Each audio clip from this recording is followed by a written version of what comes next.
está ahí, todo el que está es porque obviamente les interesa este tema, pastor, y le agradezco por aceptar la invitación. Le voy a permitir a usted que se presente con todas las personas que están en sintonía en este momento. Bueno, muchas gracias, Karen, por esta oportunidad de poder compartir un poco el mensaje de la palabra de Dios. Gracias por la invitación. Gracias a todos los amigos que se están conectando, que han mostrado interés en este tema tan interesante, tan enigmático como la segunda venida de Cristo, que genera tantas preguntas. Bueno, me pediste que me presentara. Mi nombre es Yeuris Ferreira, soy de origen dominicano. Trabajo en la ciudad de Nueva York ya por los últimos 13 años como pastor y como encargado del ministerio hispano de la conferencia de Nueva York. Estudié mis estudios de licenciatura en la Universidad Adventista Dominicana, en Bonao, República Dominicana, y mis estudios de posgrado, maestría, doctorados en estudios bíblicos, teología sistemática, entonces lo hice aquí en Estados Unidos. Felizmente casado, 2 hijos. Ay, qué chulo, excelente. Una vez poder ser parte de la Iglesia de Jesucristo y en este tiempo más llevar esperanza a las personas.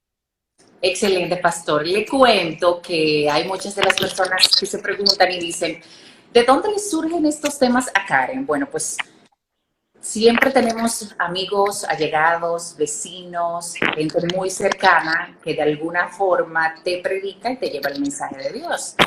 Es por esto que en algún momento he escuchado muchos cristianos decirme, cuando me están dando el mensaje, presentarme una segunda venida de Cristo, pero también un rapto de los cristianos. Entonces, para que el público que esté en sintonía con nosotros sepa de qué vamos a hablar esta noche, es de la segunda venida de Cristo y del rapto, entre comillas, de los cristianos. Muchos sabemos, pastor, que el llamado rapto ha tenido un calificativo en muchas novelas, libros, películas, que de hecho han tenido éxito, pero la Biblia respalda este término de rapto de los cristianos. Entonces, esto es para que la gente sepa de qué vamos a hablar esta noche, y es importantísimo que tengan con ustedes su Biblia a mano, pastor. Oh, gracias. Ya la gente... excelente, excelente. A la gente le ha quedado muy claro que siempre que me surge una de estas ideas con estos temas, me asesoro de la mejor forma posible para poder presentarles a una persona, en este caso como el pastor que está con nosotros hoy, como el pastor que estuvo anteriormente con nosotros, capacitados en estos temas, para que nos hablen con fundamentos y para que podamos disipar todas nuestras dudas de manera muy clara. Entonces, pastor, me gustaría que usted tenga la oración inicial para darle inicio a este tema de hoy. Bueno, permítame orar entonces. Muchas gracias, Señor, por tus bendiciones. Gracias porque en este tiempo de cuarentena nos permites abrir tu palabra para aprender más de ti. Te pido que bendigas los amigos que están entrando en la línea, que están entrando en el Instagram, en esta transmisión especial. Bendice a Karen, bendice a su familia, bendice su matrimonio, su esposo, su hijo. A nosotros también bendícenos y que tu palabra hoy sea expuesta con poder y este tema podamos explicarlo para gloria tuya y beneficio de las personas. En el nombre de Jesús. Amén. Amén.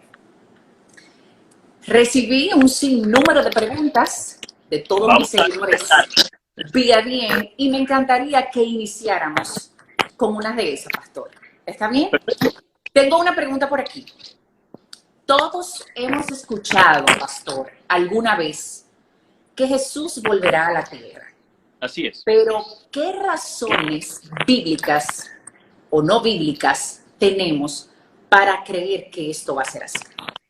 Bueno, Karen, esa es una pregunta sumamente importante. Tal vez la pregunta más importante que se haga esta noche sea esta pregunta. ¿Por qué creemos que Jesús viene por segunda vez? Quiero decirte que yo crecí como agnóstico por un tiempo. No creía absolutamente nada de esto que la Biblia presentaba, hasta que después de un tiempo recibí al Señor en mi corazón y comencé a estudiar profundamente estos temas proféticos e históricos. Me he dado cuenta de que existen razones lógicas para creer que el Señor Jesús viene por segunda vez. La primera es muy simple, Karen. La primera es que la Biblia es un libro de profecías. Y usted dirá, bueno, todos los cristianos dicen eso. Eso no es tanto así. Por ejemplo, Cada religión, cada gran religión en el mundo tiene sus libros sagrados. El Islam tiene el Corán, el budismo tiene el Tripitaka, el hinduismo, los Vedas, el confucianismo, los 5 clásicos, y nosotros tenemos la Biblia como nuestro libro sagrado. Ahora, ¿qué diferencia existe entre esos libros y la Biblia? Muy marcada. La Dios, a ver, pero se me fue el pastor, se me fue el pastor, se me fue el pastor. ¿Cómo es esta situación? Déjenme ver. Le doy aquí. Parece que nos desconectamos. A ver quién me ayuda con esto. Ok. Pastor, parece que nos desconectamos. Si es posible. A ver, aquí. Esperando. Ok, ahora sí. Ahora sí. Sí, ahora sí. Esto es técnico, amigos, así que no hay ningún problema. Estamos en vivo. Le decía, Karen, que la diferencia entre la Biblia y estos libros, ¿cuál es? Simple y sencilla. La Biblia contiene profecías, estos libros no contienen profecía. ¿Y qué es una profecía? Una profecía es nada más y nada menos que la predicción de un evento futuro o hablar de parte de Dios. La Biblia dice que Dios no hará nada sin que lo revele a sus siervos, los profetas. La Biblia tiene 35% de la Biblia es profecía. Y la palabra profecía viene de un término griego que se divide en 2 partes. Pro-femi, pro es hablar antes, femi, hablar, o hablar de antemano. Es la expresión, hablar de antemano. Entonces, te decía que la Biblia tiene 30% de la Biblia es profecía. Lo interesante es que las profecías de la Biblia se han cumplido todas se han cumplido. Más de 2000 profecías del Antiguo Testamento, nosotros encontramos cumplimiento de ella en la historia. Y esto es muy importante, Karen, porque no es adivinación, no es ambigüedad. Hoy en día se habla mucho de, por ejemplo, profetas como Nostradamus, que en el año 1755 escribió un libro llamado Profecías, pero Nostradamus lo que dio fue ambigüedades, no profecías. Él era astrólogo y decía algo, escribía algo, y la gente, después que el evento pasa, viene y busca y lo compara y dice, esto se parece a esto, esto se parece a aquello, por lo tanto lo que Nostradamus dijo se cumplió. Eso no es así, eso no es profecía. La Biblia, cuando habla de profecías, Karen, presenta nombres, lugares, fechas, circunstancias que se cumplen de forma exacta. Por ejemplo, te puedo mencionar algunas profecías de la Biblia que se han cumplido de forma exacta. Ezequiel capítulo número 26 presenta la profecía de la caída del reino de Tiro. En el versículo 12 al 14. Se cumplió, lo podemos ver en la historia.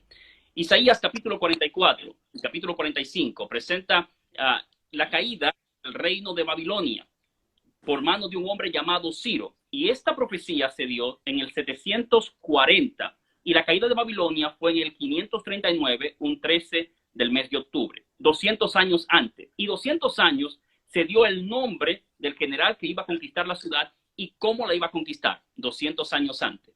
Número 3, puedo presentar la profecía Daniel capítulo 2, el levantamiento y la caída de los grandes imperios, 4 monarquías y el surgimiento de las naciones europeas. Fueron predichas en Daniel capítulo 2 y todo se ha cumplido tal cual la Biblia lo presenta. Otra profecía, Daniel capítulo 9, versículo 24 al 27, nos presenta la profecía 500 años antes del Mesías venir, se había profetizado su llegada y se cumplió justamente como Daniel lo predicó en Daniel capítulo 9, versículo número 24 al 27. Otra profecía, Génesis capítulo número 15, habla acerca del tiempo que la nación judía iba a estar en Egipto esclavizada.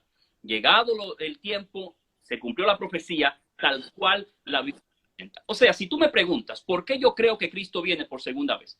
Lo creo porque la profecía más importante de la Biblia es la segunda venida del Señor Jesucristo. Y si todas las profecías del Antiguo Testamento y del Nuevo Testamento se han cumplido al pie de la letra, eso me da garantía de que la profecía de la segunda venida, lógico, también se cumplirá.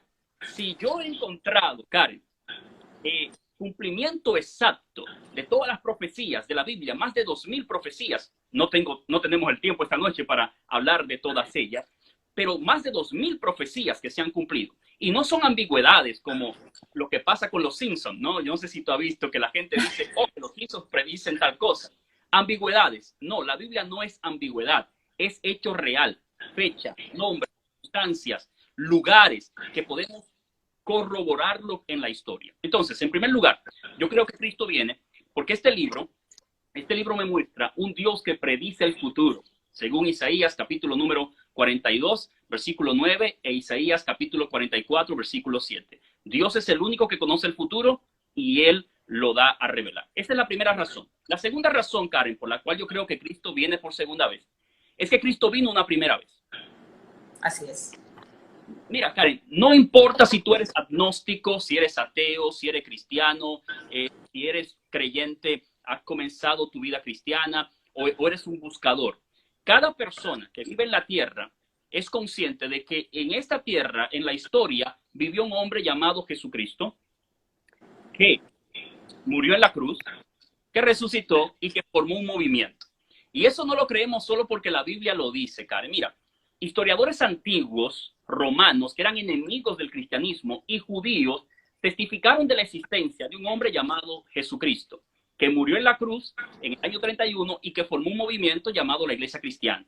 Dígase historiadores como Cornelio Tácito, como Suetonio, como Talos, como Josefo, como Plinio el Joven.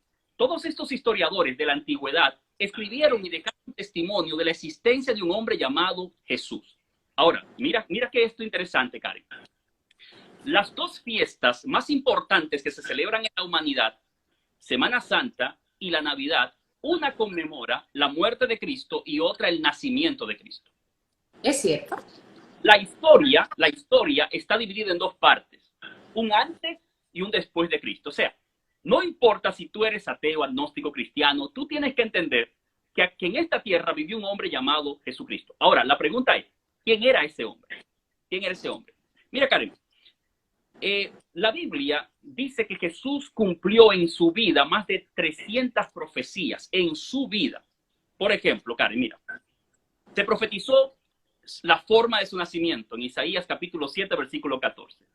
Se profetizó el lugar de su nacimiento en Miqueas capítulo 5, versículo 2. Se profetizó el astro que iba a anunciar, o la estrella que anunciaría su nacimiento, en Números capítulo 24, versículo 17. Se profetizó la forma, cómo iba a morir y cómo iba a ser enterrado. Más de 300 profecías. ¿Qué significa esto, Karen? Escúchame bien qué significa. Un estudioso de Harvard hizo un estudio sobre probabilidades. ¿Qué porcentaje puede haber de que alguien cumpla en su vida 8 predicciones? O sea, que se hagan 8 predicciones sobre Karen y que se cumplan. ¿Sabes tú cuál es la probabilidad? Escúchame bien cuál es la probabilidad. La probabilidad es que llene el estado de Texas o República Dominicana de monedas de 25 centavos a 1 metro de altura, señalicen una de esas monedas, la tiren en algún lugar, manden un ciego a buscarla y que desde el primer instante él la levanta. Esas son la probabilidad de que alguien cumpla 8 predicciones. Karen, Jesús no cumplió 8, 5, 6, más de 300 predicciones cumplió Jesús. Entonces, Karen, si las profecías que hablaron de que Cristo vendría por primera vez se cumplieron todas, eso me da garantía a mí, Karen, de que las profecías que hablan de que vendrá por segunda vez también se cumplirán. Si él vino la primera vez y hay evidencias históricas, no solamente en este libro, porque la gente puede pensar, la gente piensa, oh, los cristianos solamente se guían por, y es verdad, nos guiamos por la Biblia, pero nuestra fe es racional, es lógica. No es solamente creemos porque la Biblia lo dice, pero también hay evidencias históricas que confirman que la creencia que tenemos no surgieron de la nada, sino que surgieron de una forma por revelación, pero también son lógicas, son razonables. Entonces, en resumen, Karen, ¿por qué yo creo que Cristo viene por segunda vez? Número 1, lo creo porque las profecías se han cumplido, todas las de la Biblia, indicando que esta es la segura palabra profética. Número 2, porque Cristo vino una primera vez. Y si vino una primera vez y hay datos históricos que confirman su vida, su muerte, su resurrección, el movimiento que formó, esto me indica a mí que vendrá por segunda vez, porque si vino una primera vez, se va a cumplir que venga por segunda vez. Ahora, Karen, hay algo que va más allá de la razón. Hay algo que va más allá de la lógica, Karen, es la fe.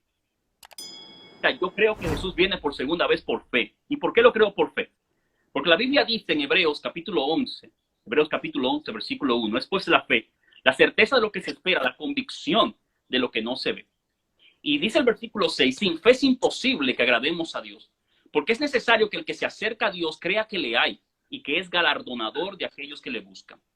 Hebreos capítulo 10, versículo 38 y 39, 37 y 38 dice, un poquito y el que ha de venir vendrá y no tardará, y el justo por la fe vivirá. Imagínate, Karen, que no existiesen argumentos lógicos como lo que he presentado, que no existiesen el cumplimiento de las profecías. ¿Sabe por qué lo creo? Porque en San Juan capítulo 14, versículo 1 al 3, Jesús dijo estas palabras, no se turbe vuestro corazón, creéis en Dios, creed también en mí. En la casa de mi Padre muchas moradas hay, si así no fuere yo os lo hubiera dicho. Voy pues a preparar lugar para vosotros, y si me fuere y os prepararé lugar, vendré otra vez. O sea, Jesús prometió volver O sea, otra es vez. una promesa, encima de todo, es una promesa. Es una promesa, Karen. Y más que, Terrible. escúchame bien, Karen, dos cosas interesantes. Mientras estaba leyendo los comentarios que te colocaron en tu chat, alguien dijo, este tema da miedo, lleven algo de esperanza. Mira, dos cosas interesantes. La Biblia presenta, Karen, más de 7,000 promesas de parte de Dios. Para ti y para mí. Más Qué de buenas 7,000. son. Y la promesa más grande de las Escrituras es que Cristo viene por segunda vez. Y las promesas de Dios se han cumplido y esta se va a cumplir. Ahora, escúchame bien esto, qué interesante. Cristo comenzó diciendo, no tengan miedo, no tengan miedo. O sea, el hecho de esta creencia, la segunda venida, no me debe dar temor, no me debe dar miedo.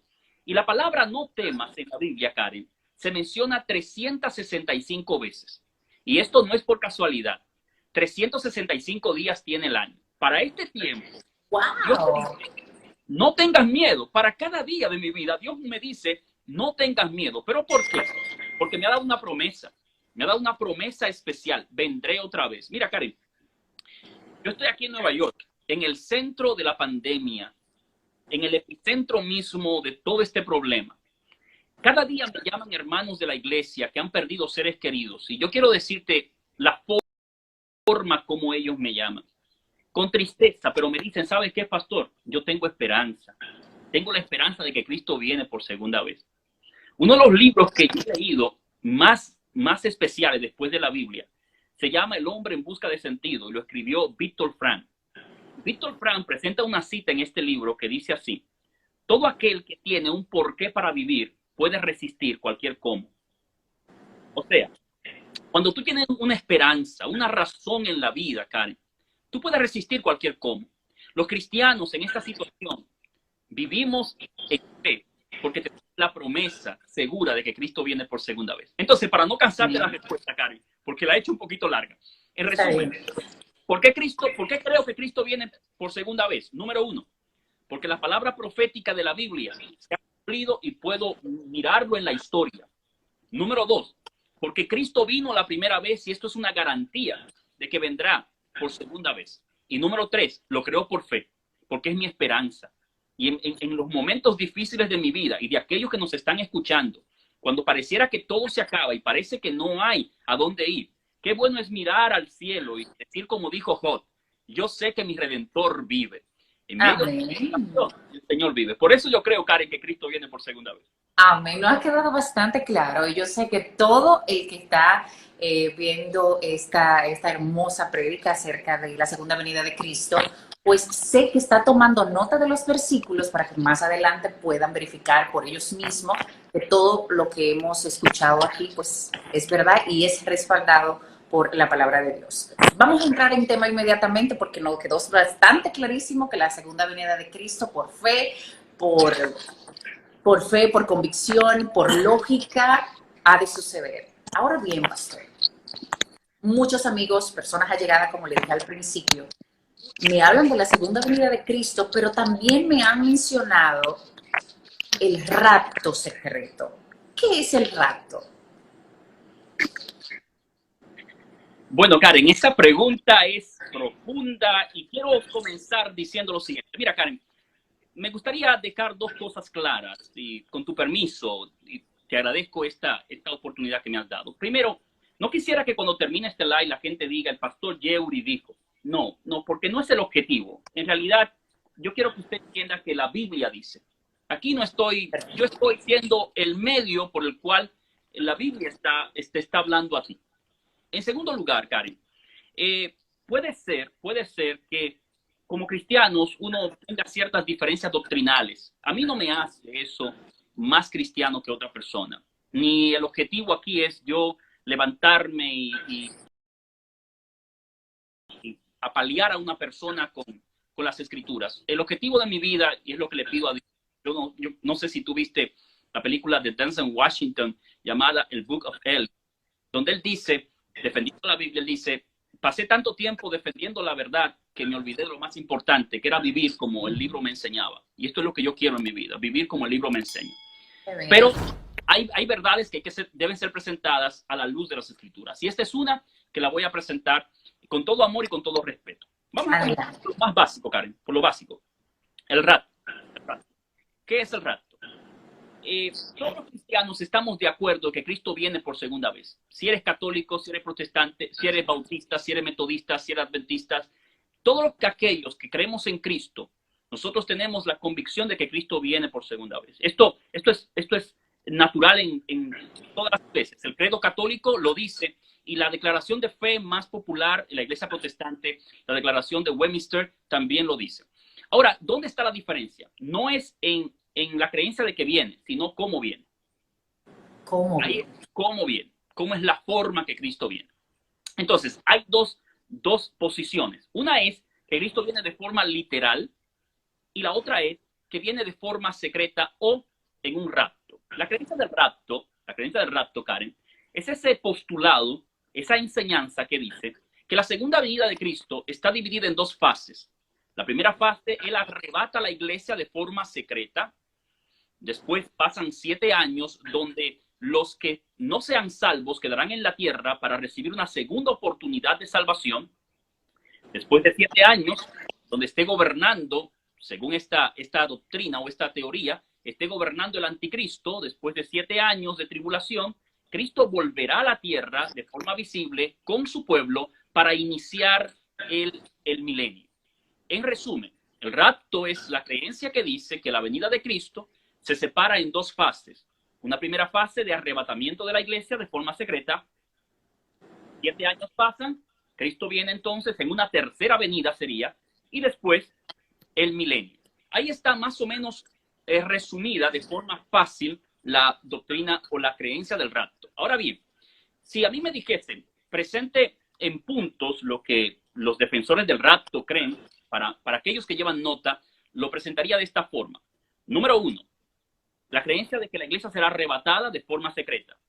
Número 2, la creencia de que la iglesia no va a pasar por un tiempo de tribulación. Número 3, la creencia de que el anticristo se levanta después del arrebatamiento de la iglesia o del rapto y que pasan 7 años él gobernando. Número 4, la creencia de que Cristo vendría entonces a darle o viene para dar una segunda oportunidad de salvación. Esto es, en resumen, lo que los exponentes del rapto presentan. La venida de Cristo en dos fases, una fase secreta, otra fase entonces pública. Paréntesis, antes de que usted continúe, o sea que de esas personas que he escuchado hablar que sí creen en un rapto secreto, he visto vehículos o he escuchado de vehículos que llevan placa a decir, si ves este carro solo es porque ya puede pertenecer a ti, o son de los que dicen que pueden estar un día lavando afuera y puede venir Cristo y llevárselo a escondida a su pueblo. Literal, esto es lo que cree la gente que cree en el rapto. Estas son más o menos la fusión. Bueno, interesante, Karen, porque mira, la doctrina o la creencia del rapto no es tan vieja, Karen. En realidad, para el año 1850 fue popularizada por un predicador llamado John Derby. Y John Derby popularizó en Inglaterra y en Estados Unidos esta teoría. Un discípulo de él llamado Cyril Scofield fue tan impactado por esta creencia que él decidió en su Biblia colocar notas, y en el año 1909 se publicó una Biblia que los amigos pueden corroborar en Google, llamada la Biblia de Scofield. Y desde allí entonces, 1909, se ha venido presentando esta creencia o este postulado sobre el rapto secreto. Ahora mira, Karen, durante todo el tiempo atrás, estoy hablando de los apóstoles, los padres de la iglesia, que fueron los sucesores de los apóstoles, y la reforma, no se enseñó la creencia de que Cristo vendría a arrebatar la iglesia de forma secreta, ni que su venida estaba dividida en dos facetas. ¿Cuándo esta creencia tomó esa fuerza? ¿Cuándo tomó esta fuerza? En el año 1997, dos pastores norteamericanos, llamados Bill Lacaille y Jerry Hemken, ellos escribieron una serie de novelas que los amigos pueden corroborar esto, se llaman Dejado Atrás o Left Behind en inglés. Esta serie de novelas es una ficción acerca de la segunda venida de Cristo.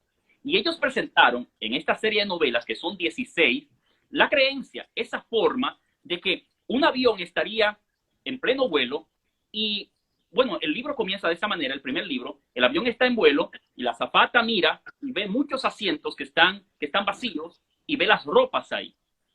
Imagínate tú. Y esto se popularizó con una película que también se hizo basada en los libros. Lo interesante, Karen, es lo siguiente. Mira esto. Y los amigos que me están escuchando, me están viendo en este momento. Mira esto, Karen.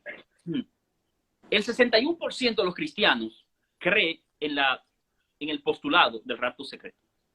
Aproximadamente el 61%. O sea, la mayoría de los cristianos que viven hoy aceptan este postulado como la real interpretación de la segunda venida de Cristo.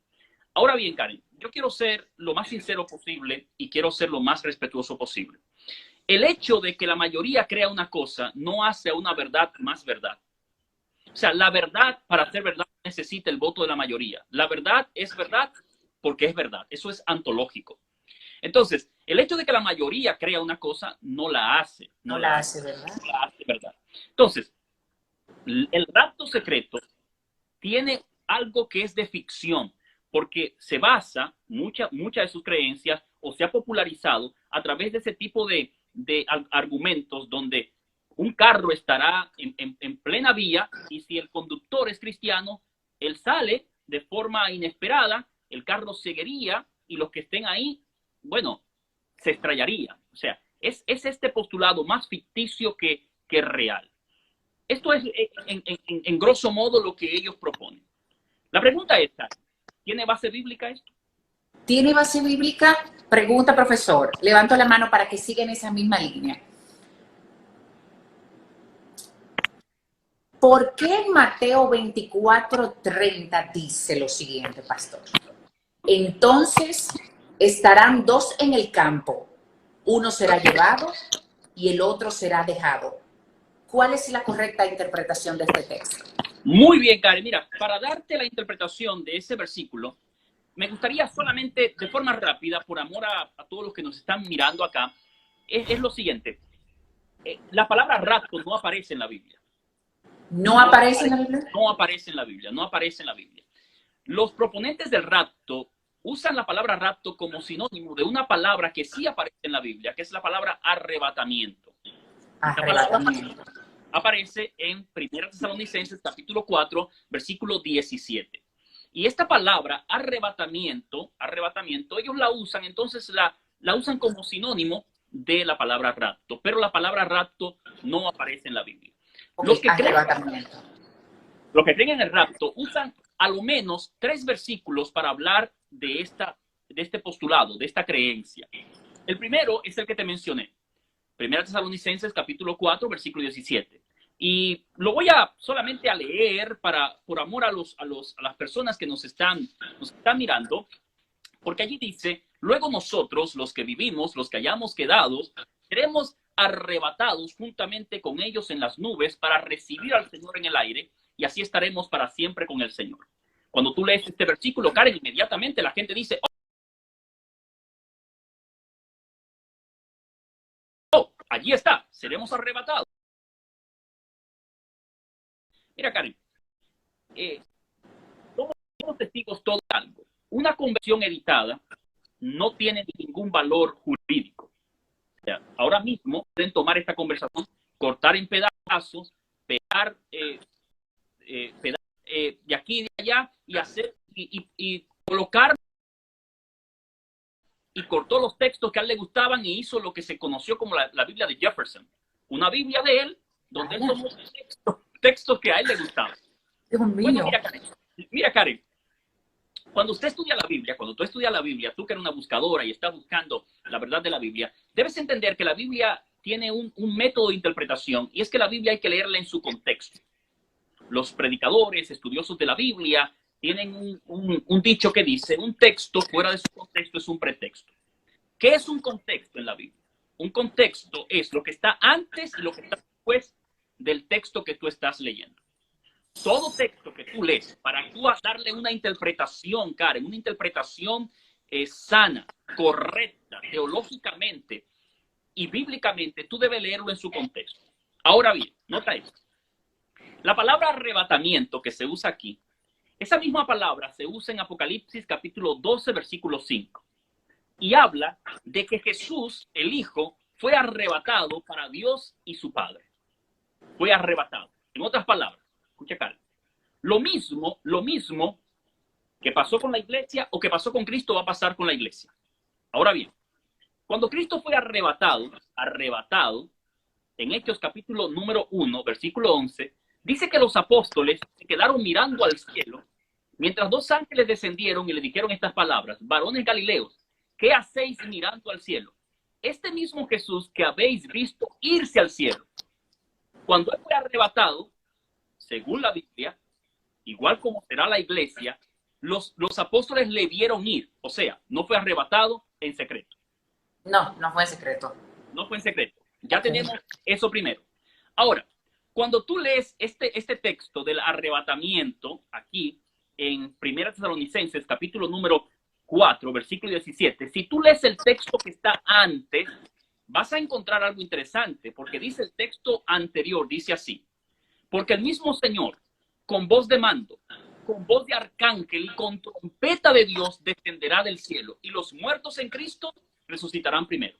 Karen, de forma sencilla, yo no veo aquí nada secreto, porque me dice con voz de mando, con voz de arcángel y con trompeta de Dios. O sea, no tiene nada de secreto, ¿eh? No veo un arrebatamiento secreto. Aquí yo veo algo completamente público. Interesante, Karen, interesante. La Biblia fue escrita en griego, el Nuevo Testamento, el Antiguo Testamento en hebreo y arameo. Las tres palabras que se usan en el Nuevo Testamento para hablar de la segunda venida de Cristo son tres palabras interesantes: epifanía, parusía y apocalipsis. Estas tres palabras presentan un evento público, no un evento secreto. Ahora, dada esa explicación, porque ellos usan ese texto, los defensores del rapto, para hablar de ello, vamos al texto que tú me mencionaste, que es Mateo capítulo 24. Exacto, es Mateo 24:30. Mateo 24:30. Mateo, en realidad, el texto aparece dos veces. Aparece en Mateo y en Lucas. Parece que hubo una pequeña confusión con la pregunta allí, porque donde aparecen en la parte 30 es en Lucas capítulo 17. En Mateo aparece en el versículo número 40. Entonces dice así. Entonces estarán dos en el campo. Uno será tomado y el otro será dejado. Dos mujeres estarán, dice, moliendo en el molino. La una será tomada y la otra será dejada. Bueno, cuando la gente lee esto, dice Pastor Ferreira, no hay forma que usted me pruebe a mí de que la gente no será raptada de forma secreta. Pastor, no hay forma. Es más, en Lucas capítulo 17, versículo 32 en adelante, agrega algo más. Dice, dos estarán en una cama. Uno será tomado y otro será dejado. Karen, si tomamos ese texto así, si lo tomamos así, decimos sí, es secreto. Pero tú recuerdas lo que te dije, cómo se lee la Biblia. Se lee en su contexto. En su contexto. Lo que está antes Y lo que está después. después. La pregunta que yo hago, ¿de qué está hablando Jesús aquí? Anteriormente, ¿de qué Jesús estaba hablando? Si leemos solamente unos versículos antes, vamos a encontrar, Karen, la explicación correcta de este texto. Porque unos versículos antes, en el versículo 37, dice de esta manera. Escúchame bien qué dice. Más como en los días de Noé, así será la venida del Hijo del Hombre. Pregunto, ¿con qué está comparando, Karen, la segunda venida? Con los días de Noé. Con los días de Noé. ¿Qué aconteció en los días de Noé? Nota lo que aconteció. Dice así. Porque como en los días antes del diluvio estaban la gente comiendo, bebiendo, casándose, dándose en casamiento hasta el día en que Noé entró al arca. Nota lo que está diciendo la Biblia, Karen. Jesús está diciendo aquí que su venida sería igual que los días de Noé. Comer, beber, casarse, eso no tiene nada de malo, eso es normal que se haga. O sea, la gente en el tiempo de Noé estaba viviendo su vida normal, su normalidad diaria. Ahora, dice el versículo 39, y no entendieron hasta que vino el diluvio y se los llevó a todos. Así será también la venida del Hijo del Hombre. Entonces, nota lo que Jesús está diciendo, Karen, acá. Jesús está diciendo que para el tiempo de Noé, Noé predicó, construyó el arca que Dios le mandó, él y su familia entraron, hizo la invitación, la gente estaba bebiendo, comiendo, casándose, dándose en casamiento, vino el diluvio y todos los que no respondieron al llamamiento, dice que el diluvio vino y se los llevó a todos. Ese es el contexto. Ahora Jesús dice, entonces estarán dos en el campo, uno será tomado y otro será dejado. Explicamos. Lo que Jesús está diciendo aquí es que lo mismo que pasó para el tiempo de Noé, que existieron dos grupos, los salvos y los perdidos, eso mismo va a acontecer para su segundo advenimiento. En Estados Unidos hay tres partidos, demócrata, republicano y independiente. Si tú no eres ninguno de los dos, tú marca independiente. En la vida espiritual no existe esto, Karen. O tú eres del grupo de los salvados o tú eres del grupo de los perdidos. Interesante, Karen. Porque proponen el rapto, dicen que los que sean dejados tendrán la oportunidad para salvarse durante 7 años. Yo pregunto, ¿qué pasó con aquellos que no entraron al arca en el tiempo de Noé? ¿Siguieron viviendo su vida normal? No. Fueron talados. Dice la Biblia que vino el diluvio y se los llevó a todos. O sea, no continuaron una vida normal. No. Cuando Cristo venga, lo que este texto está diciendo aquí es lo siguiente. Este texto está diciendo que la humanidad, Karen, la humanidad estará dividida en dos grupos. En dos grupos.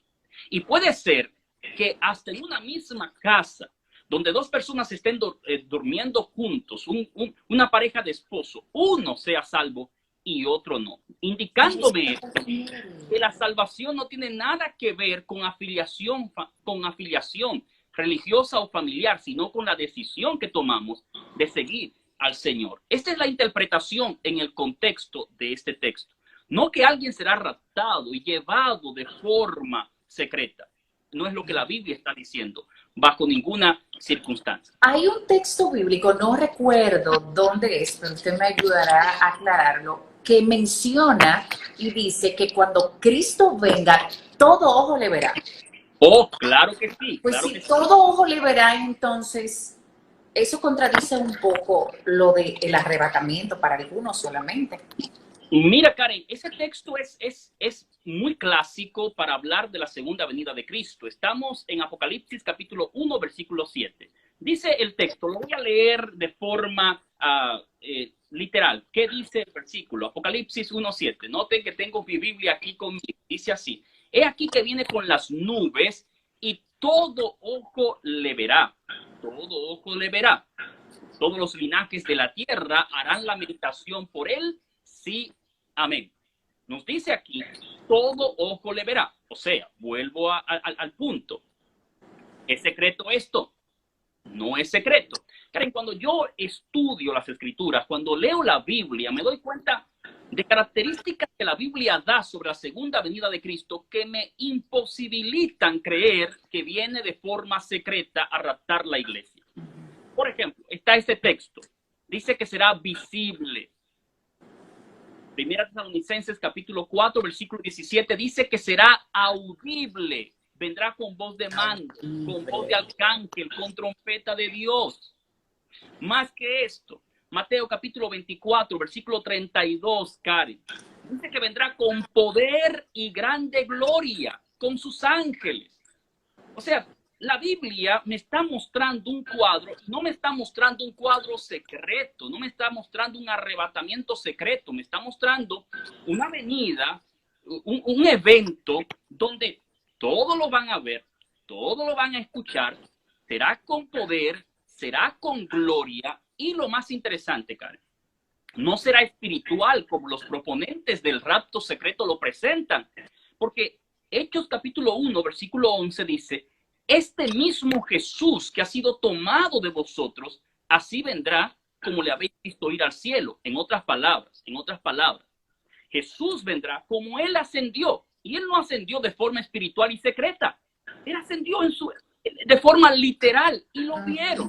O sea, si tú unes todas las evidencias que te estamos dando en esta oportunidad, llegamos a una conclusión. ¿Cuál es la conclusión? La venida de Jesucristo será literal.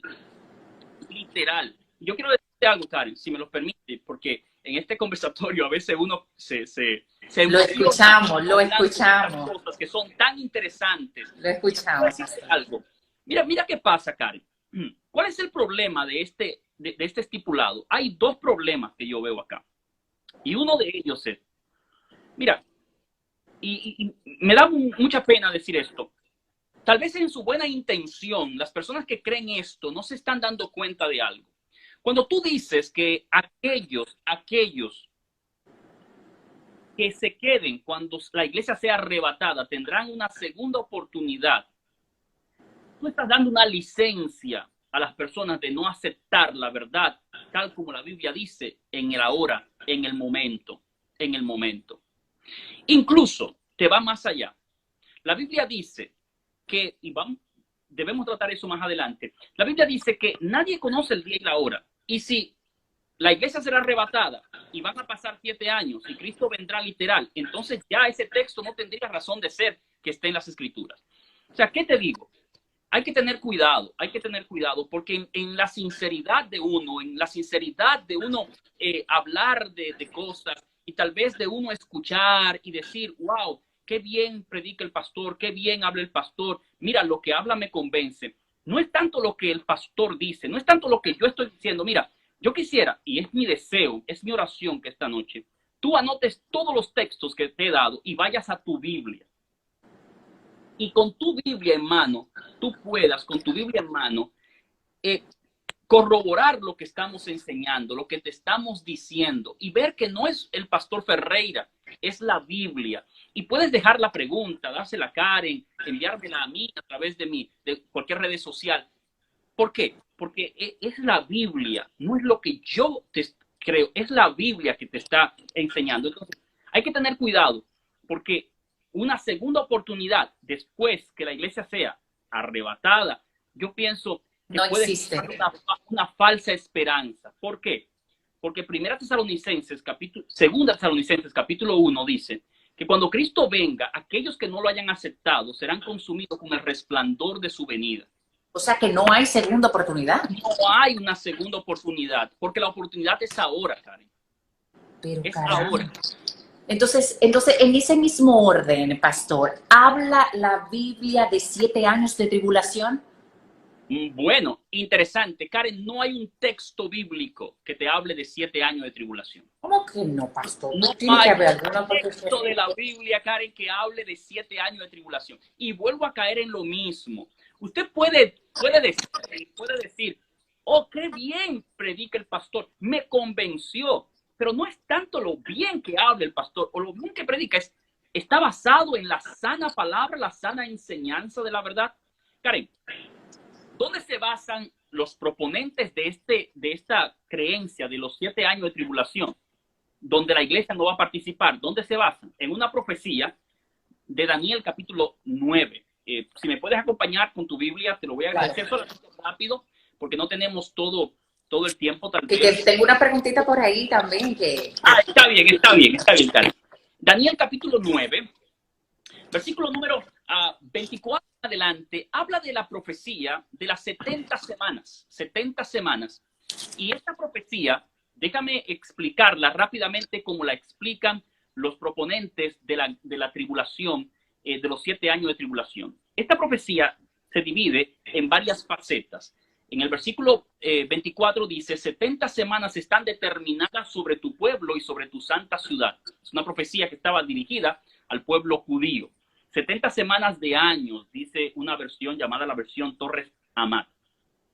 Y no también con qué objetivo. Dice, para terminar la prevaricación, poner fin al pecado, expiar la iniquidad, para traer la justicia perdurable, sellar la visión y la profecía y ungir al santo de los santos.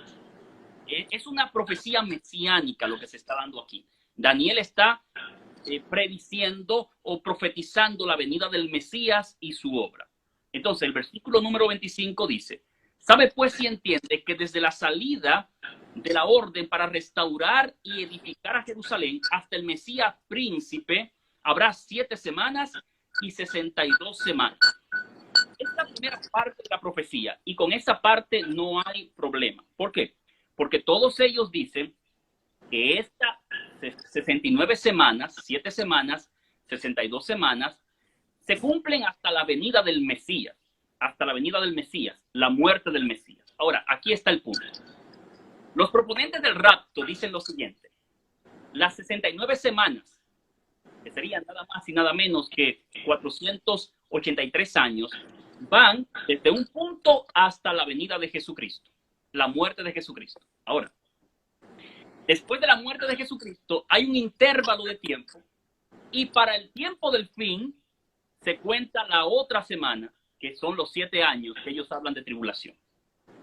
Es un poco contradictorio esto, porque la profecía es de 70 semanas juntas, no divididas. No está cortando una para que se cumpla acá y después la voy a ver la otra cumplida 2000 años después. Para nada, para nada. Entonces, ellos interpretan esta profecía de forma equivocada, diciendo, las primeras 69 semanas se cumplen hasta la venida del Mesías. Después viene la historia de la iglesia y después se cumplirá la semana restante donde la iglesia será tribulada y el anticristo va a aparecer. Bueno, mira, cuando estudio la Biblia me doy cuenta de algo. Me doy cuenta que en Daniel capítulo 9, versículo 25, me da el inicio de esta profecía. Dice, desde la salida para restaurar a Jerusalén hasta el Mesías príncipe, habrá 7 semanas y 62 semanas, o sea, 483 años. La orden para restaurar a Jerusalén la dio Artajerjes en el año 457. Si contamos desde el año 457 y contamos 483 años, llegamos justamente al año 27. ¿Qué pasó en el año 27? Dice que el Mesías iba a aparecer. La palabra Mesías significa ungido. Y Jesús fue ungido en el río Jordán cuando fue bautizado.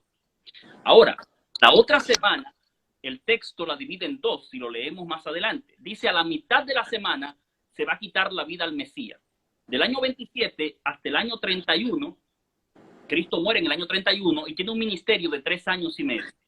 A la otra mitad, dice el texto, se va a confirmar el pacto a muchos. En el año 34, justamente, año 34, después de Cristo, con el apedreamiento de Esteban, la iglesia se dispersa y comienza a predicar no a los judíos, sino a los gentiles. Y el pacto de salvación se confirma con muchos. O sea, cuando tú cuentas, Karen, desde el año 457 hasta el año 34 después de Cristo, vas a encontrar exactamente 490 años. La profecía de las 70 semanas. No tiene nada que ver con un asunto futuro de 7 años de tribulación. Para nada, Karen, para nada. Perfecto. Entonces, los 7 años de tribulación es algo del pasado, no nada, y ni siquiera son los 700 años de tribulación, ¿verdad? No, no, no, para nada, Karen, porque, o sea, cuando hablamos de una semana de los 7 años... 7 años, 7 años, perdón, 7 7 años de tribulación. No se está refiriendo a la tribulación, incluso, mira bien, interesante, porque los que proponen el rapto dicen que es la tribulación, pero no de la iglesia, porque la iglesia raptada nunca pasará por tribulación. Mira, Karen, en la Biblia nunca se ha prometido a la iglesia que no va a pasar por tribulación. Nunca. ¿Por qué razón? Te puedo dar varias razones. Te voy a dar las primeras. Jesús dijo, en el mundo tendréis aflicción, pero confiad, yo he vencido el mundo. Pablo dijo, todo aquel que quiere vivir piamente en Jesucristo va a padecer persecución. Jesús dijo, llegará la hora cuando todo aquel que os mate pensará que está rindiendo servicio a Dios. En otras palabras, Karen, la iglesia va a pasar por tribulación. Dios nunca ha prometido que sus hijos no van a pasar por tribulación. Lo que Dios ha prometido es estar con ellos en las tribulaciones. En las tribulaciones. Y eso es lo que me llena de gozo, de alegría. Que en las tribulaciones Dios va a estar conmigo. Y lo estuvo en el pasado. Por ejemplo, tú conoces la historia, los 3 jóvenes hebreos que fueron arrojados al horno de fuego. Dios no lo libertó del horno de fuego, pero estuvo con ellos en el horno de fuego. Wow. Daniel fue echado al foso de los leones. Caramba. Dios no impidió que lo echaran al foso de los leones, pero preservó su vida en el foso de los leones. Amén. La iglesia va a pasar por tribulación antes que Cristo venga. Será perseguida. Muchos perderán hasta la vida. Sin embargo, Dios ha prometido estar con su iglesia. Estar contigo, estar conmigo. Amén. O sea, no es que no pasaremos por tribulación. Vamos a atravesar por tribulación. Vamos a atravesar por momentos difíciles. Sin embargo, Karen, tenemos la promesa de que el Señor está con nosotros. Y nos dice en Isaías 41:10, no temas porque yo estoy contigo. No desmayes porque yo soy tu Dios que te esfuerzo. Siempre te ayudaré, siempre te sustentaré con la diestra de mi justicia. En Apocalipsis, capítulo 2, versículo 10, nos dice, no temas en nada lo que vas a padecer. He aquí el diablo echará a alguno de vosotros en la cárcel para que seáis probados y tendréis tribulación por 10 días. Sed fiel hasta la muerte y yo te daré la corona de la vida eterna. Amén. ¿Tú estás entendiendo, Karen? O sea que sí va a haber tribulación. Pero Dios dice, sed fiel, yo estoy contigo. Exacto, no pasa nada. No va a pasar. Sé fiel, yo estaré contigo. Inclusive, Karen, todos los hijos de Dios a través de la historia, la iglesia ha sido perseguida. Y los fieles, Pablo fue decapitado. Todos los apóstoles, excepto Juan, el discípulo amado, el que escribió el Apocalipsis, en la isla de Patmos, estando allá recluido en esa isla, excepto él, todos padecieron el martirio. Entonces, ¿cómo es posible, Karen, que el Dios del cielo permitió que su iglesia en el pasado pasase por tribulación y su iglesia en el presente no va a pasar por tribulación? Karen, mira, si Dios, y quiero que los amigos que están allí entiendan esta parte, y se lo digo de corazón, si Dios impide la tribulación a los cristianos, la gente se convertiría no por amor a Cristo, sino para evitar las tribulaciones. Y Dios no quiere eso. O sea, yo no sigo al Señor para evitar el dolor. Yo sigo al Señor porque Él está conmigo en mi dolor y le da sentido a mi dolor. Importante, importantísimo eso, pastor, porque la gente considera que cuando son personas que están en la iglesia, que buscan de Dios correctamente, pues no van a tener ningún tipo de pruebas, ningún tipo de tribulaciones. La gente no le puede pasar nada porque están buscando de Dios. Pero usted ha dicho y ha mencionado algo muy importante, y es que usted es un seguidor de Cristo no para evitar las tribulaciones, sino para que Dios esté con usted en medio de ella. Eso es muy importante. Entonces, pastor, hasta el momento tenemos claro lo siguiente, que la segunda venida de Cristo es real. Nos dejó claro que ya las profecías se cumplieron en algún momento de manera lógica y también bíblica, y cómo ya nos vamos a entender que se va a cumplir la segunda venida de Cristo. Usted lo ha dejado bíblicamente y lógicamente bastante claro.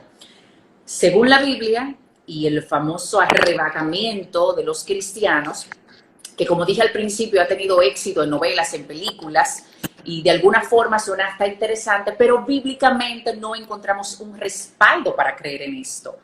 O sea que indiscutiblemente, pues al no encontrar ningún respaldo bíblico, más bien tener 2 o 3 textos bíblicos que pudiéramos utilizar para respaldar esto, usamos el contexto completo de la Biblia y es donde nos damos cuenta que ese texto queda inválido al momento de leer el texto completo, porque ya nos enfocamos en saber a qué realmente se refiere.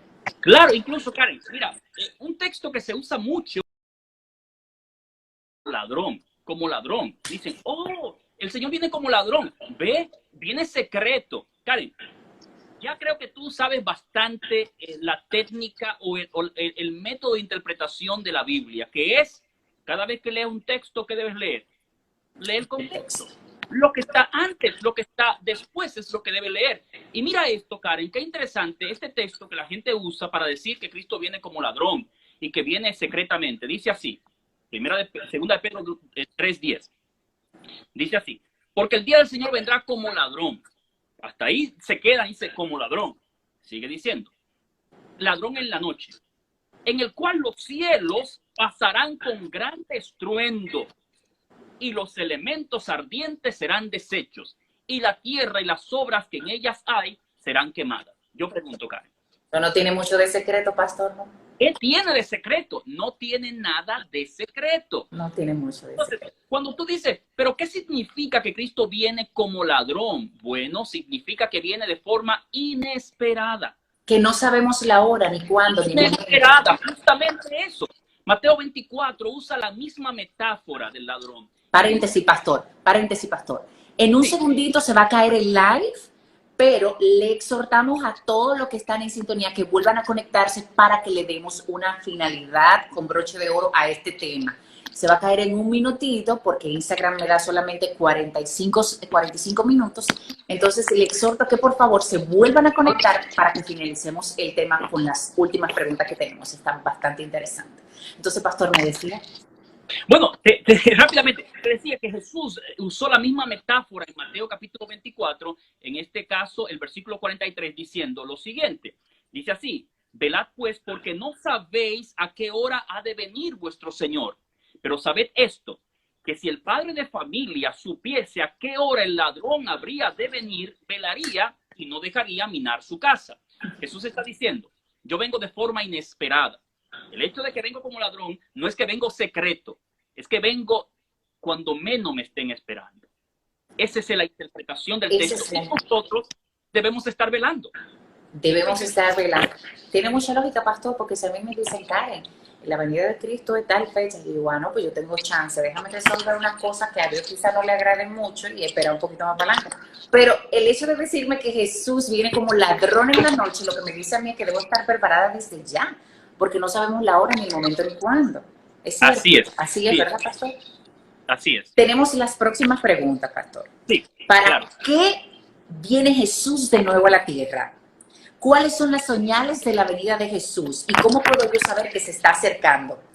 ¿Y cómo podemos, de alguna forma, ponerle alguna fecha de regreso a Cristo? Estas son las 3 preguntitas que tenemos para cerrar, para complacer a mis fieles espectadores. Y espero que vuelvan a conectarse ya que esto se me va. 32 en adelante, para hacer separación entre salvos y perdidos. Según Daniel capítulo 2, versículo 44, Jesús viene para establecer definitivamente el reino de Dios. Y según Apocalipsis capítulo 20, Jesús viene para atar en una cadena de circunstancias al diablo por 1000 años. Resumiendo, Jesús viene para eso. Para salvarnos. Exactamente. Para darle vida al que murió en él. Pero entonces lo importante de todo esto es, pastor, que así mismo como puede alentar esto que usted ha mencionado a muchos cristianos, quizá a personas que todavía no conocen de Cristo o personas que todavía no están preparados para su venida, puede esto aterrorizarlo o decir, ajá, pero entonces hay una paga para mí si no busco de Dios. Entonces menciona uno de esos textos que puede Jesús venir a castigarme en ese tiempo. Se lleva a los salvados y los que no buscaron de él y no se salvaron ¿tienen un castigo literal que mencionen esos textos bíblicos? Bueno, mira, Karen, hay verdades en la Biblia, hay verdades que pueden ser amargas, pueden ser amargas. Y entiendo que pueden ser duras, duras. La Biblia presenta que Dios envía mensajes de amonestación y misericordia para su pueblo, para sus hijos. Cada vez que Dios envía un juicio, Dios nunca, Karen, envía un juicio sin antes enviar una amonestación de misericordia. Es más, Karen, escúchame bien. Dice el libro de 2 Timoteo que Dios no quiere que nadie perezca. Dios no quiere que nadie perezca. Dios quiere que todos los hombres sean salvos, dice la Biblia, y vengan al conocimiento de la verdad.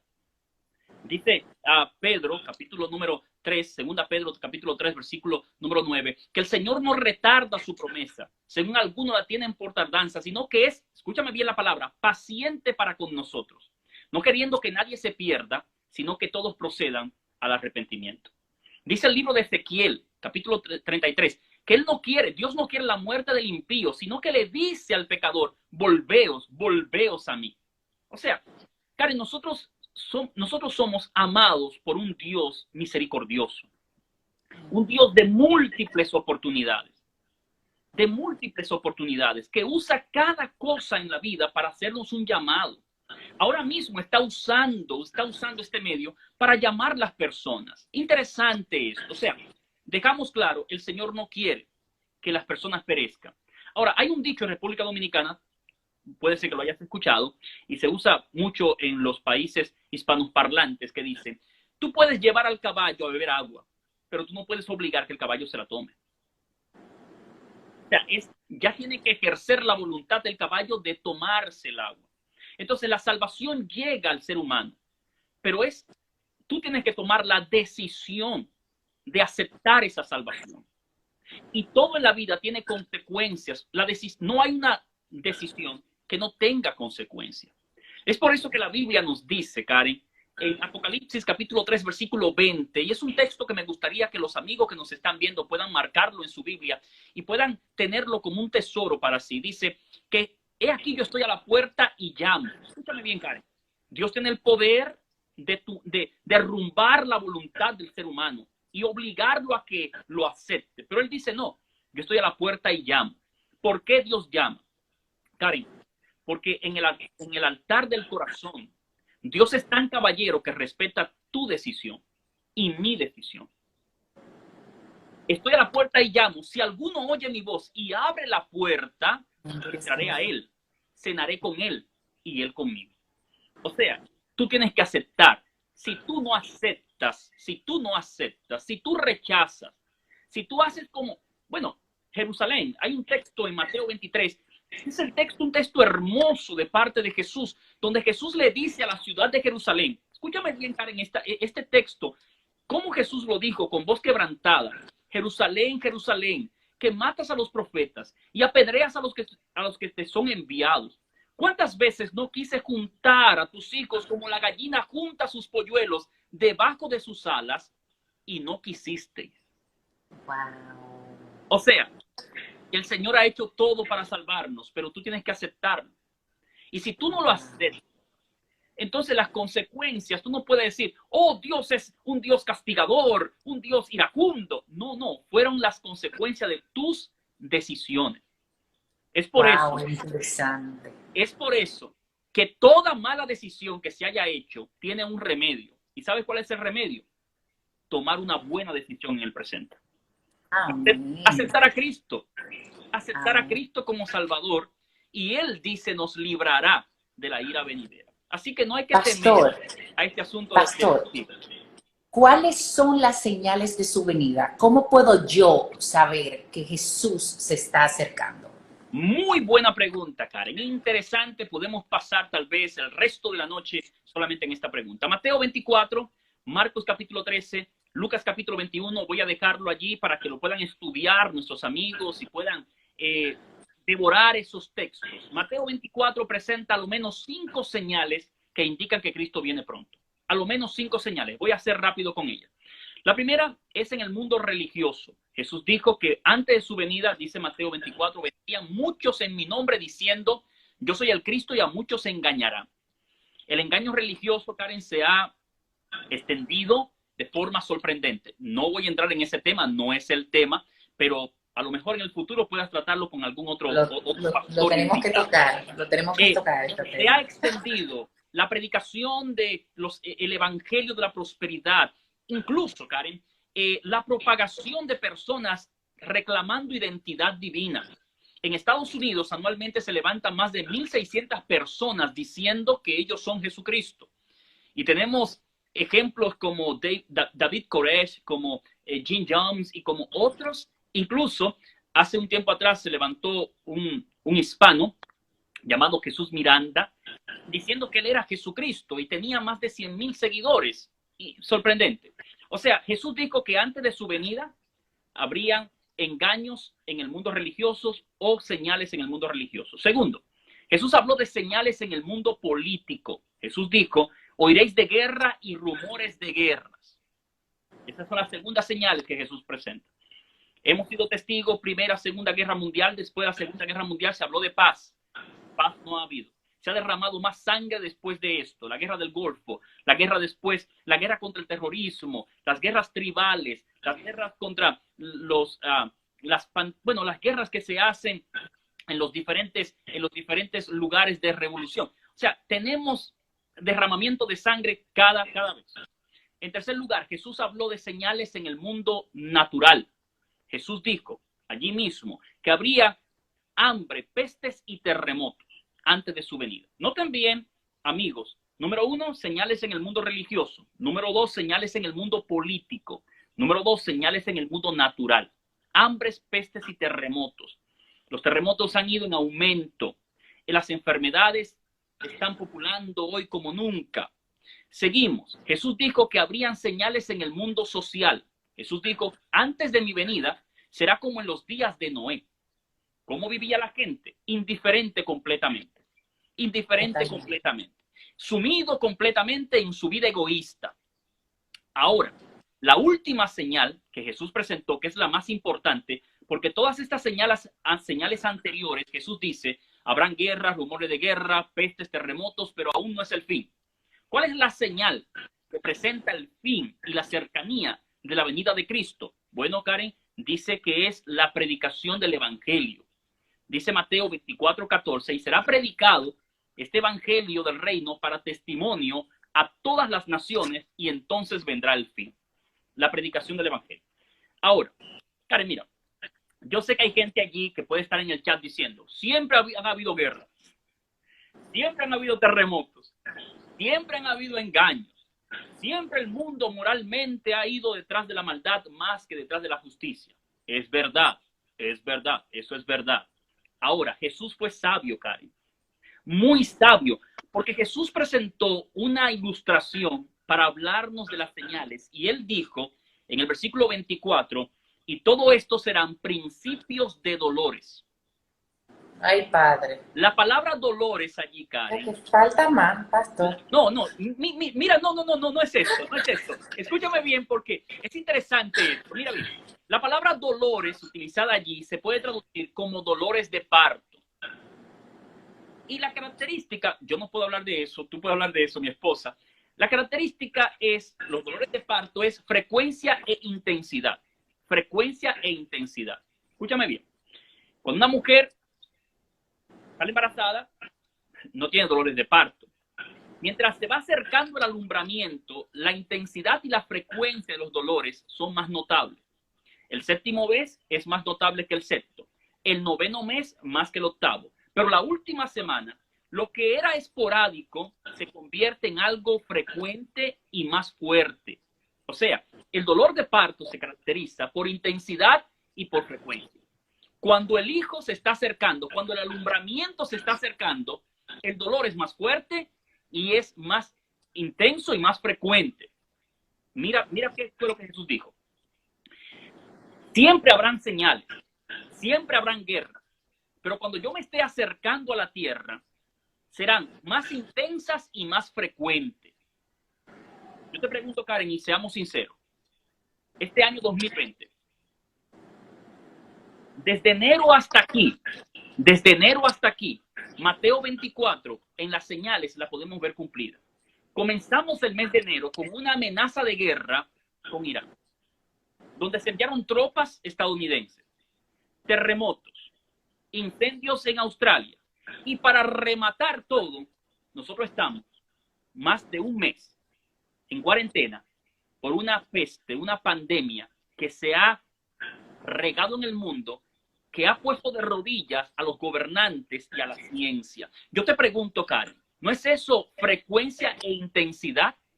Pero sobre todo, pastor, se le escapó personalidades importantes de la sociedad, artistas reconocidos, usando plataformas Bueno, para llevar el allí mensaje. voy, Karen, allí voy.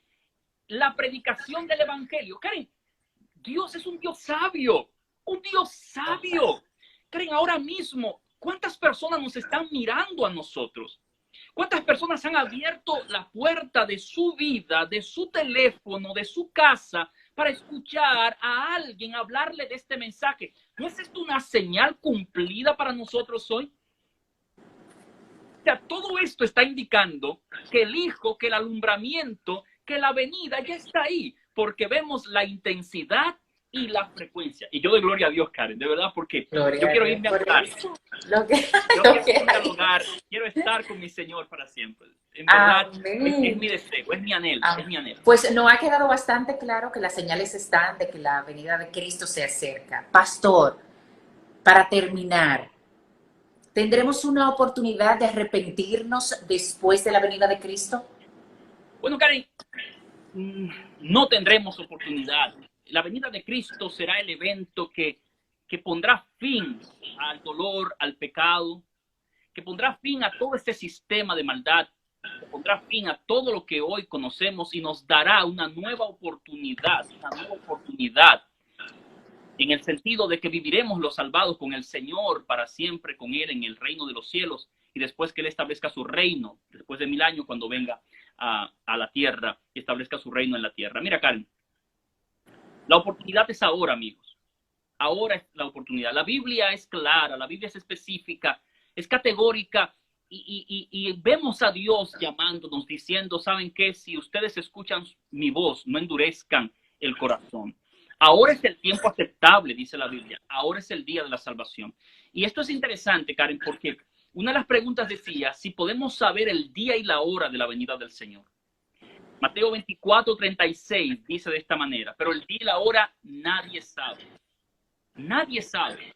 Mira, Karen, se han hecho más de 24 intentos fijando fecha para la segunda venida de Cristo. Más de 24, puedo mencionar algunos. Por ejemplo, el Papa Inocencio III dijo que Cristo vendría después de 666 años después del establecimiento del Islam. No pasó. El Papa Silvestre II dijo que vendría para el año 1000.